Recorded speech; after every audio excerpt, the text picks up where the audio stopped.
A half diminished chord is the same as a minor 7 flat 5 chord. So a minor 7 chord, fifth lower half step. Okay? This chord comes from the mode Locrian. Locrian mode, 7th mode of the major scale. Take for example E flat, right? So the 7th note or mode is Locrian, D. So if I break down every single note of that scale, when I come to the D is a minor 7 flat 5 chord or half diminished. So a minor 7 chord from D is D, F, A, and C, but the A is flat diatonically. So it's a minor 7 flat 5 or half diminished chord. This is a great chord that has a lot of color. It's utilized mostly in minor 2-5-1s. It's used as the 2 for a minor, for the 2 of a minor chord. So say for example, my target is C minor. So the 2, the D, is a minor 7 flat 5 of half diminished. It's often utilized as that, or this chord is also used as a substitute or any other chord, and we're gonna go and talk about this in a later video. This video I just want to show you how it's utilized in a 2-5-1 for a minor chord.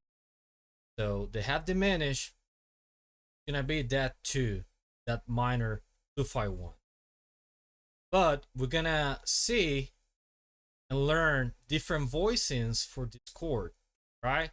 We're gonna concentrate on the left hand. However, you can play these voicings with the right hand as well if you can play the bass, or you're playing the bass, the root with the left hand, right? But this is also meant to develop your left hand so your right hand can concentrate on melody, soloing, or comping, or doing other things, right? But the first thing is to learn where this chord comes from. Okay, from the Locrian mode.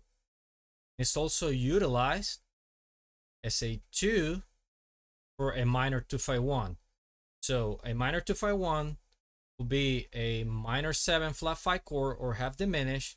We have the dominant, got the 1, the minor 1. Okay? So let's say for example, target is C minor.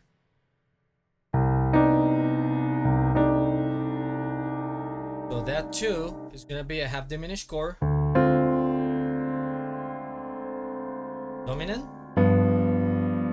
minor.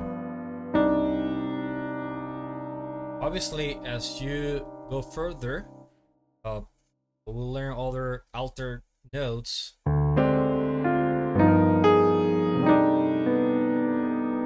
Right, we're gonna discuss that later time, but today is a half diminished day.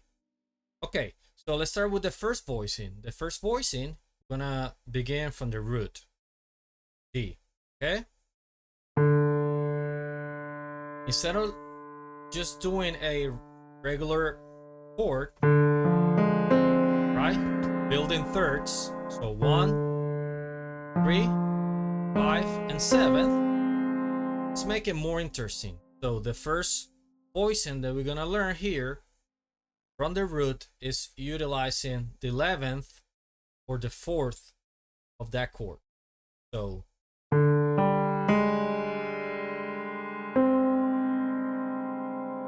what I'm doing here, so I'm using the root, I'm omitting the 3rd. I mean, you can play it, but this is a different voicing. Root, 4th or 11, flat 5, and 7. This is one option that you can use. Okay. The second option is starting from the 3rd, from F. So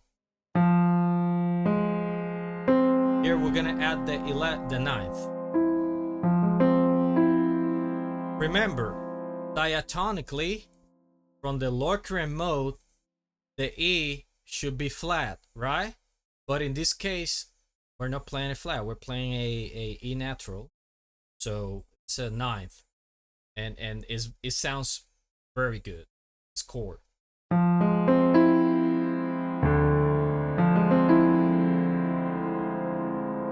Okay, that's the voicing number 2. So the first one from the root, second one from the third. So 3, 5, 7, and 9. Okay.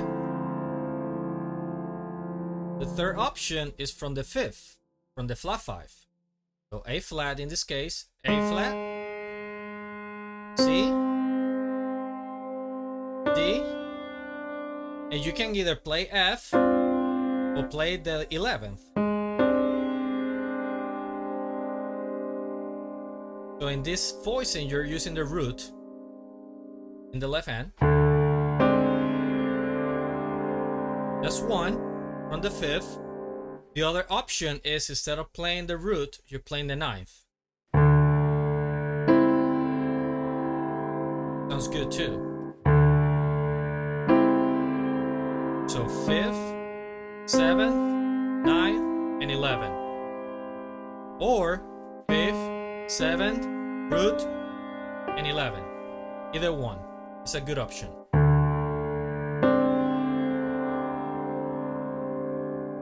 Okay, fourth option. Let's start from the 11th. This is G. So we have a cluster here, right? Have 2 notes play together, which sounds interesting, sound dense. So D. Then we have the cluster 11th, flat 5, 7th, and 9.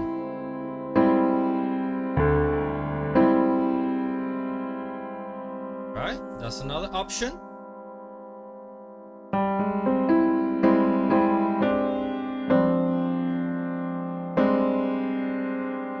And then the last one is from the 7th. So we went from the root, 3rd, 4th, the 5th, and now the 7th. So from the 7th,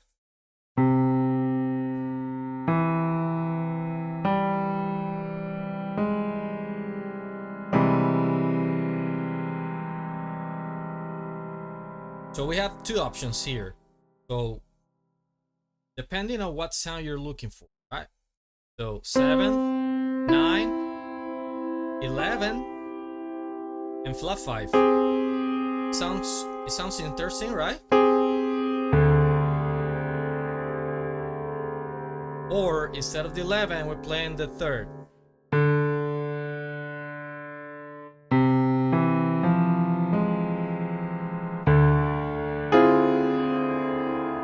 So 7th, 9, 3rd, and flat 5.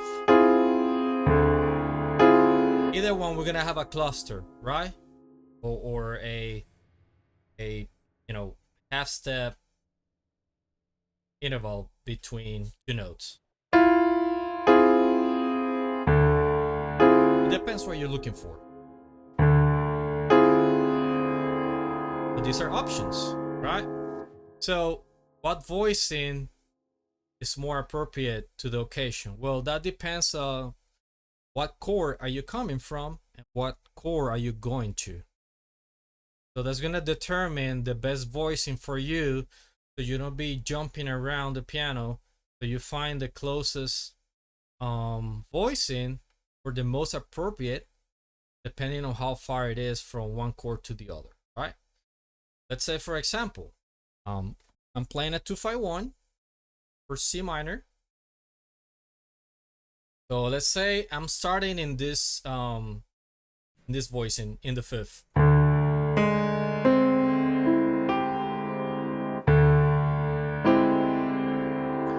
Then I'm gonna look for a close voicing for the dominant chord, or in this case,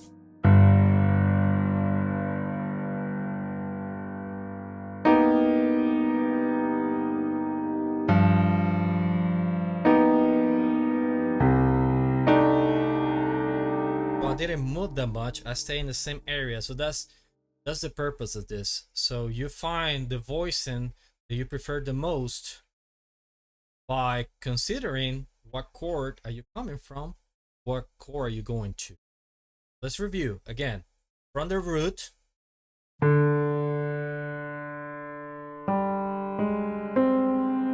remember, we're trying to make it interesting instead of playing just 1, 3, 5, 7. So 1, 11th, or 4, 1, 4, 5, 7. That's the first option. From the third,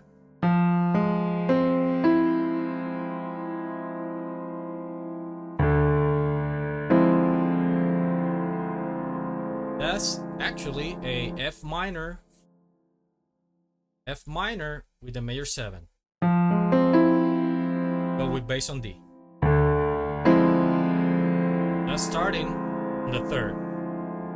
From the fourth, 4, 5, 7, 9. From the fifth, 2 options.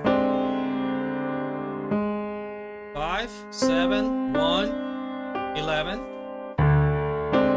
which is the same voicing as a B flat 13. Or instead of playing the root, playing the ninth, which is also the same voicing as B flat 7 sharp 11. Okay? Now from the 7th, cluster 7, 9, 3rd, and 5th. Or 7, 9, 11, and 5th. Another cluster.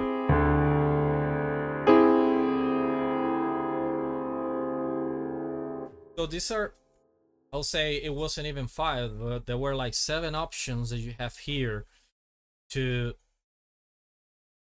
have a good voicing for a half diminish.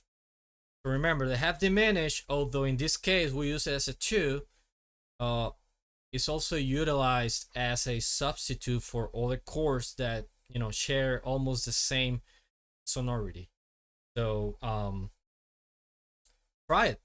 Try it with different voicings, try it with different notes. Remember, like when harmonizing this chord, we usually add the 9th, not a flat 9. That's gonna sound a little weird. So the flat 9, see?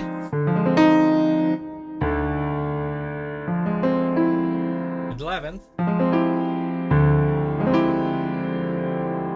It's a great chord.